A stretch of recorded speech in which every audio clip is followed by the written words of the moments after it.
ஒன்றை நீங்கள் ஆழமாக எப்பொழுதுமே உள்வாங்கிக் கொள்ள வேண்டும். நம் மனதிலே எப்பொழுதும் இந்த வார்த்தை இருக்க வேண்டும்.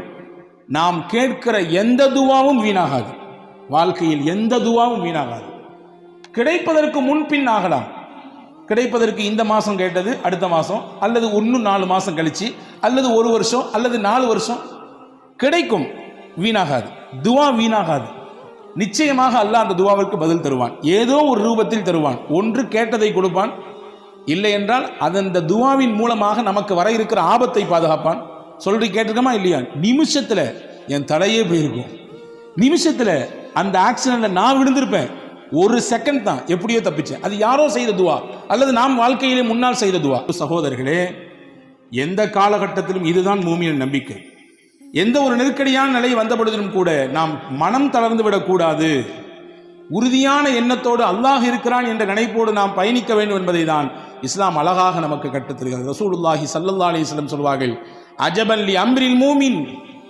ஒரு மூமினுடைய விஷயம் எல்லாமே ஆச்சரியமாக இருக்கிறது. இன்ன அம்ரஹு குல்லஹு கைருன். அவர் செய்கிற எல்லா விஷயமே அவருக்கு நலவாகத்தான் வந்து விடுகிறது. வலைஸ தாலிக இல்லா லிமூமின். மூமினுக்குத்தான் அல்லாஹ் இப்படியான ஒரு பாக்கியத்தை தந்திருக்கிறான். என்ன? இன் அசாபத்துஹு சர்ராஉ ஃபஷக்கர ஃபகான கைரன் லா. அந்த மனிதனுக்கு ஏதாவது ஒரு சந்தோஷமான நிகழ்ச்சி நடந்தால், மகிழ்ச்சிகரமான செய்தி நடந்தால், அல்லாஹ் அவருக்கு சுக்ரியா செய்கிறார், நன்றி செலுத்துகிறார். யா அல்லாஹ், நான் நினைத்ததை போன்று என்னுடைய வியாபாரம் போய் கொண்டிருக்கிறது, லாபகரமான நிலை, நல்ல ஒரு முன்னேற்றம், நான் நினைத்தது போன்று உண்டான குடும்ப அமைப்பு, நான் நினைத்ததை போன்று உண்டான என்னுடைய பிள்ளைகளுடைய எதிர்கால திட்டமிடல் எல்லாம் சிறப்பாக போயிட்டு இருக்கு. யா அல்லாஹ், உனக்கே எல்லா புகழும், நன்றி. அல்லாஹ்வின் தூதர் சொன்னார்கள், ஃபகான கைரன் லா. அவருக்கு சந்தோஷம், உடனே நன்றி செலுத்தினார். அல்லாஹ் அவருக்கு அதை நன்மையாக மாற்றுகிறான். வைன் அஸாபத்துஹு தர்ரா.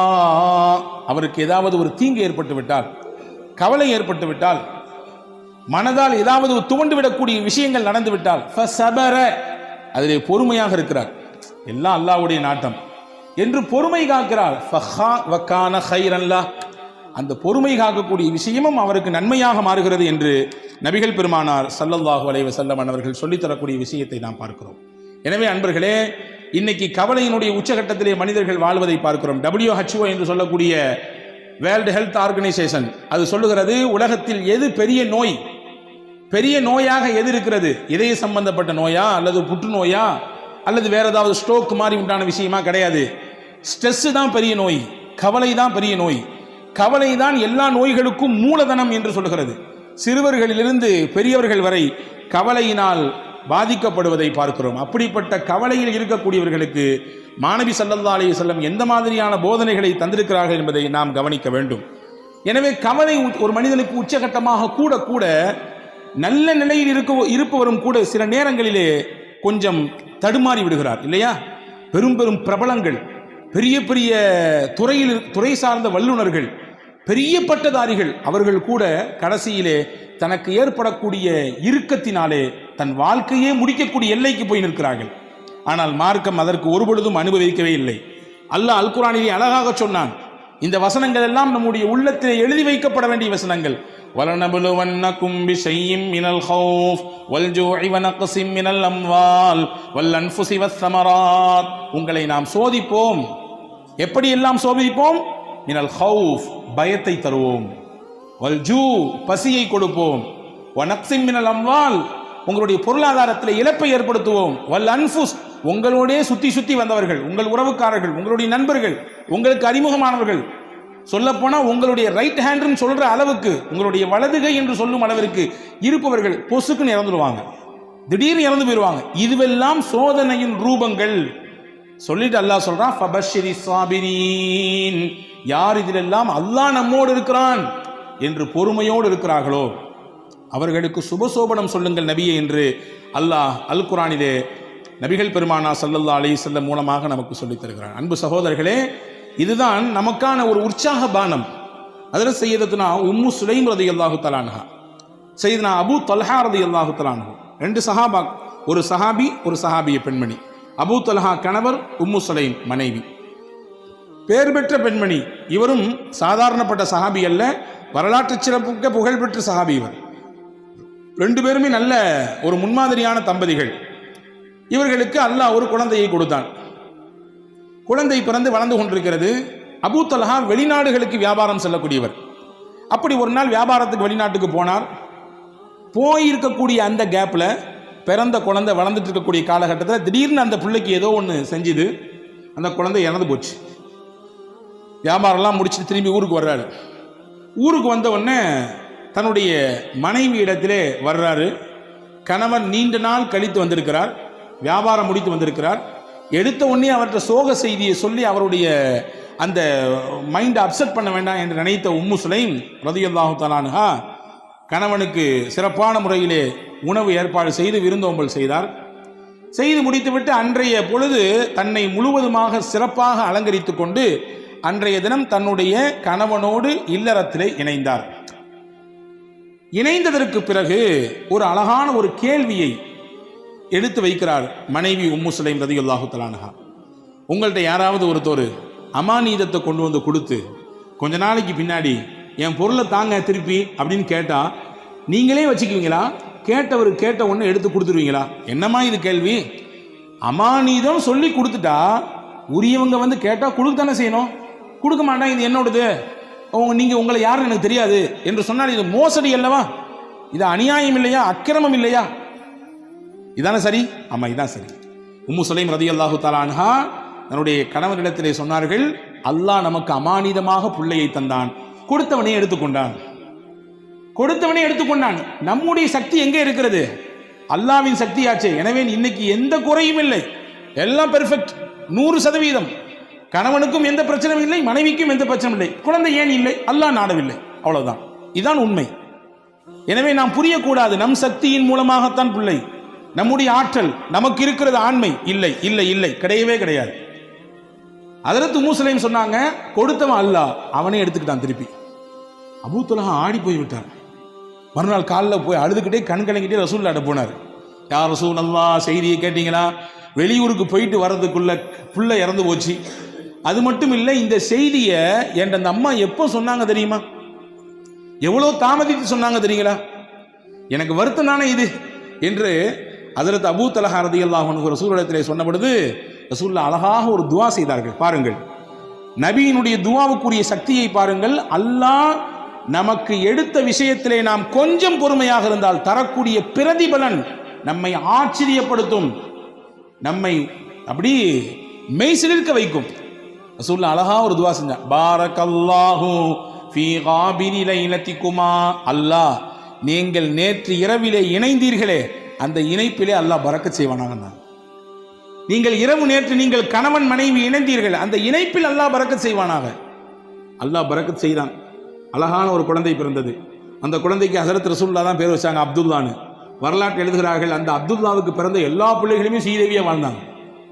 பெரிய கல்வியாளராக, குர்ஆனிலே மிகப்பெரிய தேர்ச்சி பெற்றவர்களாக, ஞானவான்களாக, மிகப்பெரிய செல்வாக்கு மிக்கவர்களாக அவர்கள் வாழ்ந்தார்கள் என்பதாக வரலாற்று குறிப்புகள் இருக்கிறது. அப்போ அல்லாஹ் ஒரு விஷயத்தை எடுக்கிறான்னா நம்ம கலங்கக்கூடாது, நம்பிக்கை இழந்துடக்கூடாதுங்கிறத ரப்புல் ஆலமீன் அல்லாஹு தாலா எவ்வளவு அழகாக நமக்கு எடுத்து வைக்கிறான்.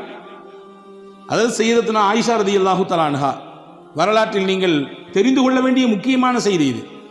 திருக்குர்ஆனிலே நூர் என்ற ஒரு அத்தியாயம் இருக்கிறது. நிச்சயமாக நாமும் படிக்க வேண்டும், வீட்டிலே இருக்கக்கூடிய பெண்களுக்கெல்லாம் படிப்பிக்க வேண்டும். அற்புதமான அத்தியாயம். அதில் சய்யிதுனா உமர் ரலியல்லாஹு அன்ஹு சொன்னார்கள், அல்லிமூ நிசாக்கும் சூரத்தன் நூர், உங்கள் வீட்டிலே இருக்கக்கூடிய பெண்களுக்கெல்லாம் சூரா நூரை சொல்லிக் கொடுங்கன்னா. பெண்களுக்கு தேவையான அத்தனை விஷயங்களையும் அல்லாஹ் சொல்லுகிறான். எங்க ஹஜ்ரத் ஓதுறதே பெருசா இருக்குது, எங்கிட்டு போய் அதுலேருந்து படிச்சு கொடுக்குறது, அதுலேருந்து இல்லை கருத்தை எப்படி உள்வாங்கிக் கொள்வது, அவ்வளவு செய்திகள் இருக்குது. சின்ன சூறா தான். ஒவ்வொரு வீட்டிலும் இருக்கக்கூடிய பெண்கள் வாசிக்க வேண்டிய, பெண்கள் உள்வாங்கக்கூடிய, பெண்கள் தங்கள் வாழ்க்கையில் செயல் வடிவம் கொடுக்க வேண்டிய விஷயங்களை அல்லாஹ் அதிலே பதிவு செய்கிறான். அதிலே முக்கியமான ஒரு செய்தி இருக்கிறது. இஃப்கா ஆயிஷா என்று சொல்வார்கள். அல்லாஹு தாலா அதில் சய்யிதுனா முஹம்மது ரசூலுல்லாஹி ஸல்லல்லாஹு அலைஹி வஸல்லம் உடைய துணைவியார் விஷயத்திலே ஏற்பட்ட ஒரு அவதூறு, அந்த அவதூறை களைவதற்காக வேண்டி அல்லாஹ் ஒரு 10 வசனத்தை தந்தான். என்ன அவதூறு? நான் பலமுறை உங்களுக்கு சொல்லியிருக்கிறேன், ஞாபகம் இருக்கலாம். நான் ஒரு கோடு மட்டும் போட்டு காட்டுகிறேன். போருக்கு போய் திரும்பி வரக்கூடிய நேரத்தில் எல்லாரும் போய்விட்டார்கள். ஹஜ்ரத் ஆயிஷா அம்மாவட்டும் சுய தேவையை முடிச்சுட்டு வர்றதுக்குள்ளார எல்லாரும் காலி. கடைசியில எல்லாத்தையும் பார்க்கறதுக்காக நியமிக்கப்பட்டவர், ஏதாவது தவறவிடப்பட்டதா என்பதை பார்ப்பதற்கு நியமிக்கப்பட்ட சஃப்வான் மட்டும்தான் இருந்தார். ரசூலுல்லாஹி ஸல்லல்லாஹு அலைஹி வஸல்லம் அன்பு தோழர் சஹாபி ரலியல்லாஹு அன்ஹு. இவங்க ஆயிஷா அம்மாவை கண்டு ரசூலுல்லாஹ்வுடைய துணைவியார் என்பதை உறுதி செய்து தான் வந்த ஒட்டகையை அமர்த்தி வைத்து அதில் மேலே ஆயிஷா அம்மாவை உட்கார வச்சு கீழே பிடிச்சிட்டு நடந்து வந்தாங்க. ஒட்டகத்தினுடைய கயிறை பிடித்து கொண்டு நடந்து வந்தார்கள். மதீனாவுக்குள்ள என்ட்ரி ஆகும்போது முனாஃபிக்கின்கள்லாம் லட்டு சாப்பிட்ற மாதிரி இருந்துச்சு. இந்த நிகழ்ச்சி அல்வா சாப்பிட்ற மாதிரி. என்ன, எல்லாரும் போயாச்சு, முகமது ரசூலுல்லாஹ்வுடைய துணைவியார் மேலே உட்கார்ந்துருக்காங்க, கீழே வர்றது ஒரு அந்நிய ஆண் சஃப்வான். இதை அப்படி முடிச்சு போட்டு, பொதுவாகவே தானே இயல்பு தானே, நல்ல விஷயம் ஸ்லோவாக போகும், அதே கெட்ட விஷயம் அப்படி தாறுமாறா பரவும் இல்லையா, தீயா பரவும். இப்படி தீயாக பரவியது மதீனா முழுக்க. நாயகத்தின் துணைவியார் அன்னை ஆயிஷாவையும் ஹஜ்ரத் சய்யிதுனா சஃப்வான் ரலியல்லாஹுவையும் இணைத்து தப்பு தப்பாக பேச்சு. அல்லாஹ் இந்த நிகழ்ச்சி நீண்ட பட்டியல். அல்லாஹ் இதில் யாரெல்லாம் பங்கெடுத்தார்களோ அவர்களுக்கெல்லாம் உலகத்திலும் சோதனையை கொடுத்தான், ஆகிரத்திலும் நிச்சயமாக அதற்கான வேதனை உண்டு என்று குர்ஆனிலே சொன்னான். இந்த நிகழ்ச்சிக்கு அல்லாஹ் பாடம் சொன்னான். அல்லாஹ் பாடம் சொன்னான். இது இல்ல, ஆயிஷா மீது எந்த குற்றமும் கிடையாது, அவங்க பத்தினி, 10.5 மாத்து தங்கம், அவர்கள் ஒரு தூசு கூட அவர்கள் மீது படவில்லை, அவ்வளவு தூய்மையானவங்க. ஏன்னா தூய்மையானவர்களாக இருப்பதினாலே தான் நாயகத்திற்கு அல்லாஹ் துணைவியாக தேர்வு செய்தான், நாயகத்திற்கு மனைவியாக அல்லாஹ் தேர்வு செய்தான். அல்லாஹ்வால் தேர்வு செய்யப்பட்ட முடிவு அது. எனவே அவர்கள் 100% தூய்மையானவர்கள் அப்படிங்கிறத அல்லாஹ் குர்ஆனிலே 10 வசனங்களை கொடுத்து சொன்னான். இதுல என்ன செய்தினா, இந்த வசனங்களை துவங்கும் போது அல்லாஹ் துவங்குறான் பாருங்க. இன்னல்லதீன ஜாஊ பில் இஃப்கி உஸ்பத்தும் மின்கும் லா தஹ்ஸபூஹு ஷர்ரல் லக்கும் பல் ஹுவ கைருல் லக்கும்.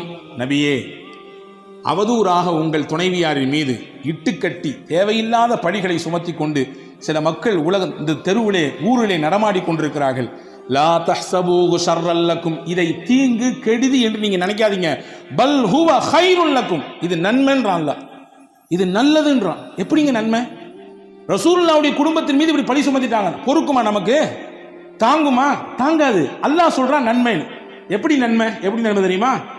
நாயகம் இருக்கும் காலத்திலேயே இந்த நிகழ்ச்சி நடந்தது. எனவே அல்லாஹ் அருள் வசனங்கள் இறக்கி உண்மைப்படுத்திட்டான், தூய்மைப்படுத்திட்டான். எந்த பிரச்சனையும் கிடையாது.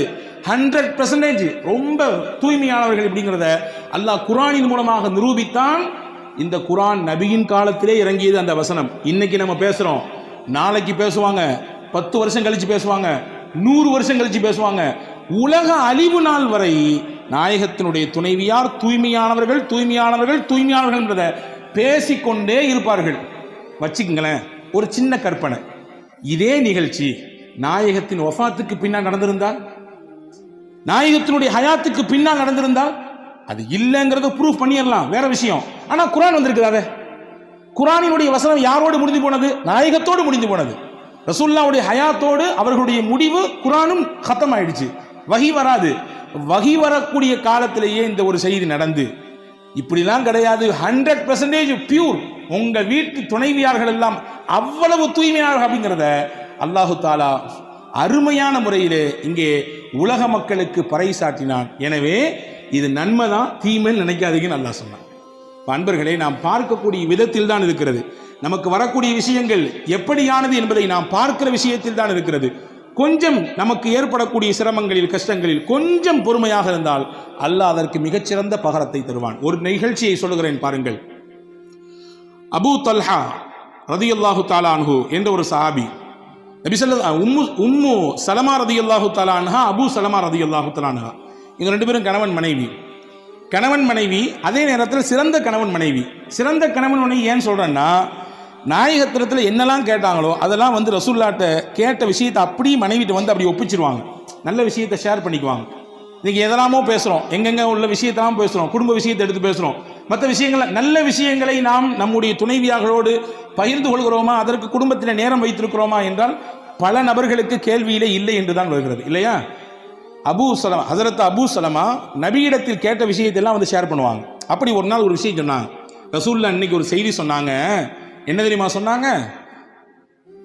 யாருக்கு அல்லாஹ் ஒரு சோதனையை தந்து அந்த சோதனையிலே அவர் பொறுமையாக இருந்து, இன்னா லில்லாஹி வ இன்னா இலைஹி ராஜிஊன், சோதனைனா இழப்பா இருக்கலாம், கஷ்டமா இருக்கலாம், நெருக்கடியா இருக்கலாம், எதா இருந்தாலும் இருக்கலாம்.